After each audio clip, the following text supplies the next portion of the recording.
Assalamualaikum warahmatullahi wabarakatuh.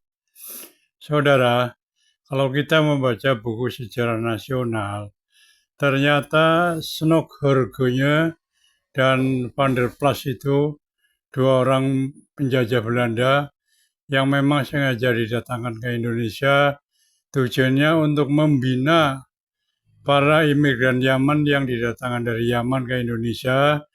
Dan cara membinanya, Snokgorgone itu memerintahkan pada orang-orang Yaman didatangkan ke Indonesia untuk mengaku sebagai Habib dan sebagai keturunan Nabi Muhammad SAW.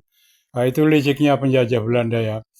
Nah, otomatis kan orang Indonesia pribumi sangat hormat sekali kepada orang-orang imigran Yaman yang mengaku Habib dan keturunan Nabi Muhammad SAW. Padahal mungkin di sana ya itu paling penggembala kambing ya, terus penggembala unta, dan ya orang-orang yang kayak begituan lah. Terus diangkut secara besar-besaran ke Indonesia, terus dijadikan Habib dan mengaku sebagai keturunan Nabi. Itu adalah akal-akalan daripada Snokgorgone dan Van der Plas ya.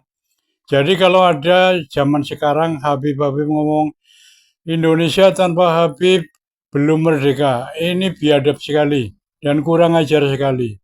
Tidak ada jejak ya satu orang pun Habib yang membela Indonesia pada kala itu mengusir penjajah Belanda. Tidak ada.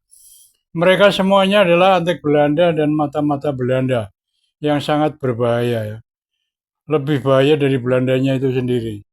Jadi ini Habib-Habib bodong yang dibuat oleh Snokgorgone suruh mengaku masih keluarga Nabi, itu tugasnya membuat fatwa yang jelas-jelas menguntungkan penjajah Belanda.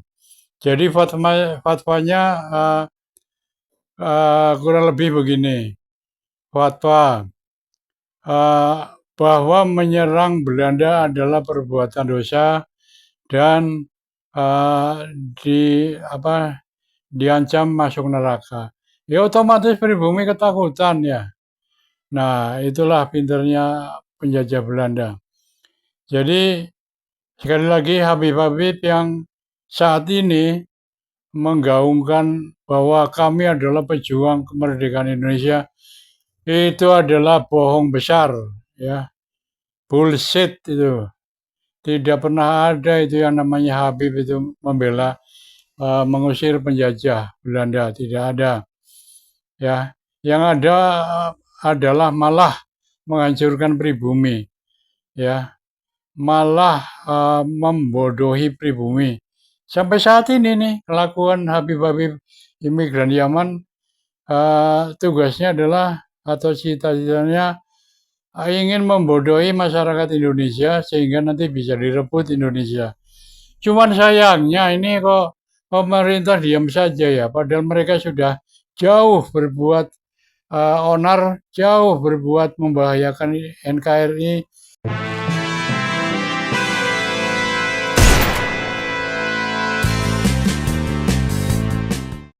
Van der Plas sangat berjasa pada klan Pahlawi. Dialah kolonialis yang menyokong dan berperan besar dalam membangun citra Pahlawi sebagai klan pembawa darah suci Rasul di Hindia Belanda. Semangat rasisme dan kastaisme yang dibawa oleh Pahlawi dari Hadramaut sengaja dilestarikan oleh Van der Plas lewat dukungannya. Ketika Indonesia merdeka, Van der Plas juga turut berkonspirasi dalam penjatuhan Bung Karno di tahun 1965. Mungkin karena Bung Karno mengabaikan peran kesejarahan klan Pahlawi dalam perjuangan kemerdekaan Indonesia. Assalamualaikum warahmatullahi wabarakatuh. Sedulur warganet dimanapun berada, terlebih dahulu mari kita berkenalan dengan Van der Plas. Nama lengkapnya adalah Charles Olke Van der Plas, lahir tahun 1891 dan wafat pada tahun 1977. Semasa kolonialisme Belanda, Van der Plas pernah menjabat Itu sebagai semua Gubernur adalah Jawa taktik Timur. daripada kaum penjajah Setelah ya. Snokhorgrone, bisa dikatakan Van der Plas Van der adalah Plas pejabat Belanda yang berotak yang sangat cemerlang. di Dia menguasai beberapa bahasa daerah, ditujukan atau bahasa Arab, membina bahasa pada Cina, juga sejumlah kaum Balawi bahasa-bahasa Yaman yang di didatangkan benua ke Eropa. Indonesia. Dengan kecemerlangan ide-idenya, Van der Plas berhasil membina keluarga-keluarga para pegawai Eropa yang disebut sebagai Binnenlandsbestuur dan para pegawai pribumi atau yang disebut sebagai Inlandsbestuur, termasuk guru-guru agama, pesantren-pesantren, dan organisasi keagamaan. Dengan kelihayan dan tipu dayanya, mereka semua dapat dikendalikan untuk kepentingan kolonialis. Mengutip laman theglobalreview.com, Van der Plas juga terlibat dalam konspirasi menjelang meletusnya Gerakan 30 September 1965. Jaringan intelijen binaan Van der Plas diduga merajut persekutuan dengan Badan Intelijen Amerika, CIA, dan Badan Intelijen Inggris MI6 untuk menjatuhkan Presiden Soekarno. Lalu, apa hubungan Van der Plas dengan klan Ba'alawi? Dapat dikatakan, Van der Plas memiliki jasa sangat besar dalam rangka melestarikan kastaisme dan rasisme ala Ba'alawi di Indonesia. Sejarah menulis, ketika terjadi perang dingin di antara kalangan Ba'alawi dengan kalangan Qabili yang puncaknya ditandai dengan pecahnya Jamiatul Khair, organisasi imigran Arab Hadramaut, maka Van der Plas hadir di saat yang tepat sebagai pembela kaum Ba'alawi. Dia yang kala itu menjadi pejabat puncak catatan sipil pemerintah kolonial Belanda menjadi penyokong utama berdirinya lembaga Rabitoh Alawiyah. Sebelum kita mencari tahu apa alasan Van der Plas mendukung kaum Ba'alawi mendirikan lembaga Rabitoh Alawiyah, maka perlu diketahui terlebih dahulu bahwa imigran Hadramaut yang didatangkan ke Indonesia atau Hindia Belanda kala itu tidak semuanya berasal dari klan Ba'alawi. Setidaknya mereka terbagi ke dalam 4 kasta, yakni kasta Sayyid, kasta Masyayikh, kasta Qabili, dan kasta Abid.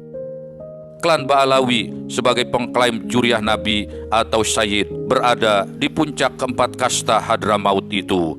Karena mereka ingin dimuliakan oleh sesama imigran Hadramaut, maka kemudian pecahlah lembaga Jamiatul Khair yang semula digagas sebagai wadah perkumpulan sesama imigran Hadramaut. Kalangan Hadramaut di luar kasta Sayyid pada akhirnya mendirikan organisasi Al-Irsyad yang dimotori oleh ulama terkenal kala itu, Syekh Ahmad Surkati. Merasa terpojok dan dikucilkan, para Ba'alawi kemudian menggagas pendirian lembaga Rabitoh Alawiyah.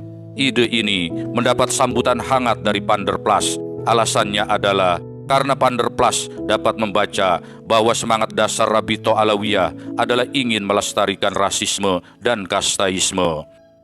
Sistem kasta ini jelas mendapat tempat dalam politik rasis apartheid yang dijalankan oleh pemerintah penjajah Belanda. Ketika itu, penjajah Belanda bahkan membagi kasta berdasarkan ras. Para imigran Hadramaut selaku timur asing, misalnya, mendapat posisi hanya satu kasta di bawah Belanda atau Eropa, dan kasta kedua di atas pribumi atau bumi putra.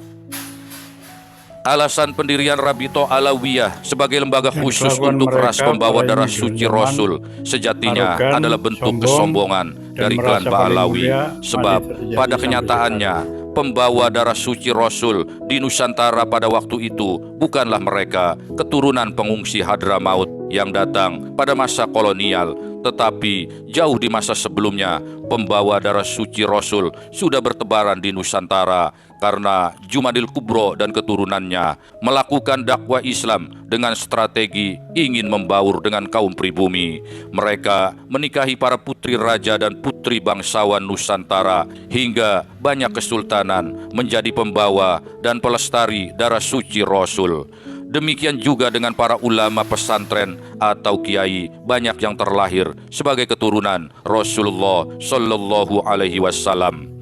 Namun, karena keturunan Jumadil Kubro ini tidak rasis dan tidak menerapkan sistem pernikahan kafa'ah seperti klan Ba'alawi, maka mereka berasimilasi dengan pribumi hingga secara fisikly tidak bertampang Arab. Kendati pun secara genealoginya bisa dipertanggungjawabkan keaslian dan kepastiannya. Kalangan Ba'alawi secara diam-diam sebenarnya memandang pribumi sebagai pembawa darah najis, sehingga mereka menganggap bahwa pribumi Nusantara ini berkewajiban untuk melayani mereka sebagai pembawa darah suci Rasul. Ba'alawi telah membawa adat budaya kasta dari Hadramaut, meminjam kastaisme dalam agama Hindu, terutama di India, maka Ba'alawi menempatkan diri di kasta Brahmana dan menempatkan pribumi yang mereka sebut sebagai ahwal di kasta terendah, yakni kasta Sudra. Pasca pendirian Rabito Alawiyah pada tahun 1928, kesongongan klan Ba'alawi semakin menjadi-jadi. Mereka bahkan memohon kepada pemerintah kolonial untuk ditetapkan sebagai satu-satunya pihak yang diperbolehkan menyandang gelar Sayyid di Hindia Belanda. Senok Horgronje, sang waskita dalam bacaan politik di Hindia Belanda, memberi masukan kepada Panderplas selaku pejabat puncak catatan sipil Belanda kala itu untuk menolak permohonan tersebut. Senok membaca bila permohonan Ba'alawi itu dikabulkan, maka ditakutkan akan menjadi pemantik api pergolakan dan pemberontakan para ulama dan para kiai di Hindia Belanda. Bacaan politik Senok terbukti tepat. Di tahun 1932, sebuah resolusi dilayangkan oleh 25 orang ulama ternama pada waktu itu, termasuk Hadratus Syekh Kiai Haji Hasim Asy'ari, kepada pemerintah kolonial Belanda terkait penggunaan gelar Sayyid dan Syarif.